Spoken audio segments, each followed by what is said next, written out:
ஒரு பொண்ணு ஹோட்டல்ல ஒர்க் பண்ணுதுங்க. பாத்தீங்கன்னா லைட்டு மாட்டுறதுல கால் ஸ்லிப் ஆயிடுச்சுங்க. ஸ்லிப் ஆகி பாத்தீங்கன்னா கீழே தடுமாறி கீழே விழுது. அங்க பார்த்தா ஒருத்தர் சாப்பிட்டுங்காரு. அவர் வந்து பாத்தீங்கன்னா தொண்டையில முட்டை மாட்டிச்சுங்க. ஒரு முட்டில அந்த முட்டை கீழே சதுரி விழுந்து அவரோட உயிரை காப்பாத்துங்க. அவர் அம்மானு கொடுக்குறாரு, வேணாம் வேணாம். அப்ப பாடி கார்டு சுடாம அந்த பொண்ணு பிடிச்சி அதுக்கப்புறம் உட்கார வச்சு $10 மில்லியன் கொடுத்து அந்த பொட்டி எடுத்து போய் பேங்க் எடுத்து போதுங்க. போறத பார்த்தா திருடன் ஒருத்தன் கதவு பண்ணி ஒழிஞ்சுன்னு இருக்கான். இது மாதிரி கதவு பண்ணி ஒழிஞ்சுன்னு இருக்கான். இப்படி ஓப்பன் பண்ண தொழில கத்தி எடுத்து மாட்டிக்கிச்சு. கத்தி சொருவிச்சு திருடனுக்கு.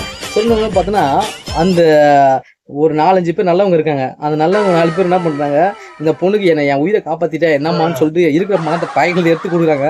அந்த பொண்ணு வேணான்னு சொல்லுது. அப்புறம் கேட்காம வாங்கின்னு சொல்றாங்க.